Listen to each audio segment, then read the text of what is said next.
On 360, the preliminaries are over. Now it comes down to the fixer against the former president. How Michael Cohen's testimony could seal Donald Trump's fate as a felon, or how his credibility problems could sink the state's case. Also tonight, his sometimes loud, often controversial journey from enforcer to informer to star witness for the prosecution, with stops on cable news and federal prison along the way. Plus, a true demonstration of solar power, how severe storms on the sun could wreak havoc here on Earth, even as they bring the northern lights as far south as Alabama. Good evening, everyone. John Berman here in for Anderson, and we begin with the hush money trial and the prosecution witness whose testimony Stormy Daniels set the table for. Michael Cohen, who will take the stand on Monday here in New York. He is expected to be, if not the final, then at least the central piece of the prosecution's case against his old boss and client, the former president. Although it is not yet known precisely what he will say, we do know what has not been said so far by prosecution witnesses. Namely, any testimony that Donald Trump directed the falsification of business records to hide his and Cohen's hush money payout to Stormy Daniels.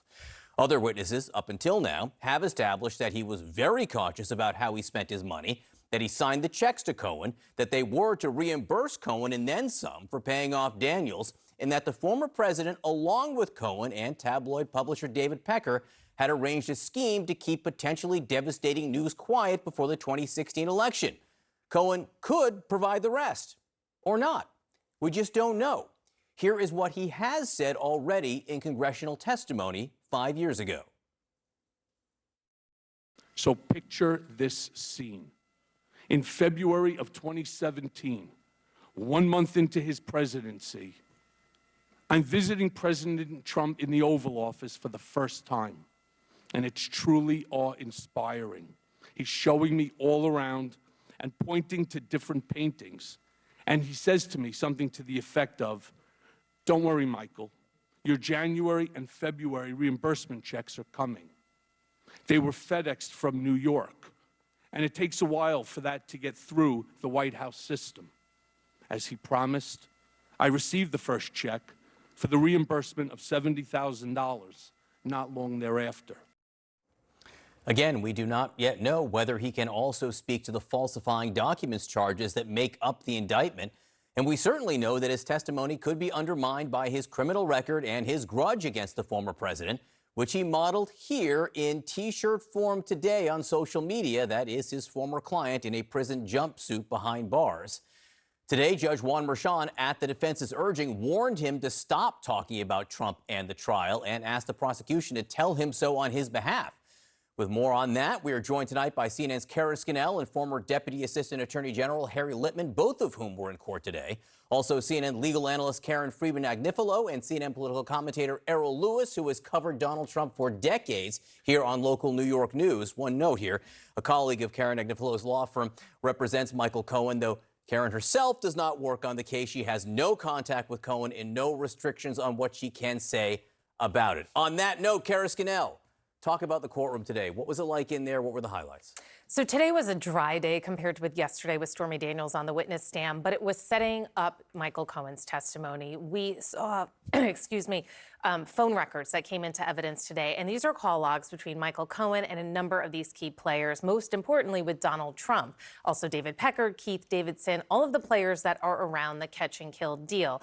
And as we know from, this did not come out in court today, but I expect we'll see this, we know from the federal investigation that there were a lot of phone calls just after the Access Hollywood tape came out and as they were trying to wrap up this deal. So I think that is this is getting this into evidence now so that Michael Cohen can talk about it when he's on the witness stand beginning Monday. I mean, added to that, we also saw some of these tweets that Donald Trump had issued. Two key time periods. One was a few days after the FBI raid of Cohen's home, hotel room, and office back in April of 2018. And at that point, Trump had tweeted that most people would want Michael Cohen to flip. He said, "I don't see Michael doing that." Fast forward to August 2018, the day after Cohen pleads guilty and implicates Trump in federal court, Trump tweets, "I would strongly suggest that you don't retain the service of Michael Cohen if you're looking for a good lawyer." So part of the strategy for the prosecution in those is to show that Donald Trump, perhaps had consciousness of guilt here, knew what was happening, and they got those in today too. Those to me were kind of the bigger things of the day. documents and tweets to bolster Michael Cohen because presumably, Karen, the prosecution thinks that Michael Cohen needs bolstering. His credibility issues are famous at this point. What do you think the biggest challenge is for the prosecution with Cohen on the stand on Monday? So in New York State, the words of the testimony of somebody sworn under oath is enough to convict someone beyond a reasonable doubt if the jury credits them. But because Michael Cohen has a criminal history and one of his charges is lying under oath, that's problematic. So what the DA's office wants to do is corroborate as much as possible of what he's saying, and so far they've corroborated him 12 ways to Sunday. I mean, they've corroborated every little detail. And when you're a prosecutor and you have a witness who's telling you stuff like, oh, yeah, we talked on the phone. Yes, we went and met in his office. Yes, this happened, that happened. And then you go get the records and the records back up what they said. That's corroboration, and that's what they're showing the jury. That being said, of all the evidence that they've put in, there's still this piece of the link to Trump that I think is dependent on Michael Cohen, and that's the one thing that has not been established yet through corroboration. Now, Michael Cohen, we have no idea how he's going to do on the stand, and if past his prelude, you see how aggressive they were with Stormy Daniels. I have a feeling this is going to be similar, if not much more aggressive. Here to that point that Karen was making, there is this gap in the story that Michael Cohen has to fill in. What is it you think exactly the prosecution needs to have Michael Cohen say on Monday? I really think that they've corroborated almost everything. I'd say, they're looking to go 360 degrees. I think there is 10 degrees and left, and here's what it is.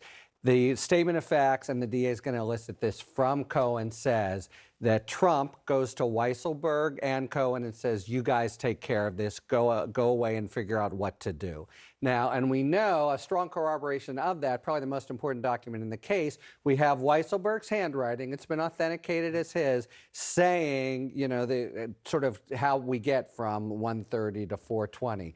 But that critical conversation where Trump directs it, I think will be only Cohen. We heard a lot about Weisselberg today and why the jury probably will not hear from him. A very interesting sort of side drama. But I think other than that, and I've thought about it pretty carefully, that's the only piece he has to carry independently. Go figure out what to do. Will it be enough for the prosecution to get him to say that, or does Cohen also have to say that Trump knew and or directed them to actually falsify the records? Okay, well, so first, of these many tweets that came in, and they're going to be important for not just for Cohen, but for summation. They're going to have these exhibits, et cetera. And something that came in today was Trump's knowing that these were supposedly contingent payments for legal services each month. That's phony baloney, and that will be strong. Are they going to? What are they going to have to show as to Trump's intent?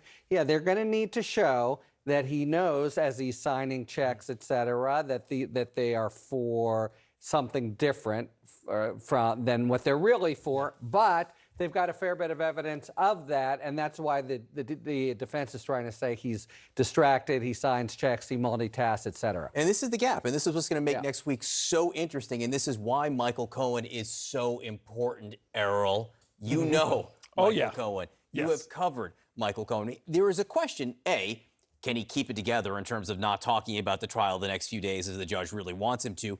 And B, can he keep it together on the stand? That's right. And both of those are very much up in the air. We have to keep in mind that he doesn't have very many ways to make a living, Michael Cohen, anymore. And one of them is this industry, this anti-Trump industry that this cottage industry that he's cooked up. That involves his books and his podcasts and his appearances.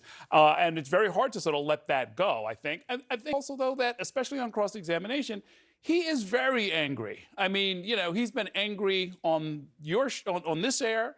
He's been angry in the green room. He's been angry when I've interviewed him, talked with him personally, and he has a lot to be angry. He comes by that anger honestly. He sat in federal prison from his point of view in order to, in part at least, because he was protecting Donald Trump. He wants some revenge. He wants some payback. The problem, of course, is that will affect his credibility. The jurors, if they see somebody who's enraged, clearly vengeful, with a financial motive to strike back, it starts to maybe reduce some of it. And that 10% that we're talking about starts to maybe be a little bit elusive. So it'll be very interesting to see if he'll have the self-discipline to sort of keep his eye on the larger prize. The last thing I'll say is, I don't know if he knows any other way to be a lawyer. You know, this is somebody who was not arguing the finer points of constitutional law when he was working for Donald Trump. He was a bulldog. He was a fighter. He was a scrapper. And I don't think he knows any other way to operate in a courtroom, even if he's a witness. Yeah, the thing is, everyone knows what's at stake. Michael Cohen, the prosecution, everyone involved here. You would think this is the one thing they're preparing him for, but it still remains an unknown right now. 25 meetings, though. A normal witness might be 1 or 2, right? He's still Look, Michael Cohen. I could tell. I was just going to say he's unpreppable. I'm sure. I've never spoken to him. I have no contact, but there are certain people who are unpreppable. They just are who they are.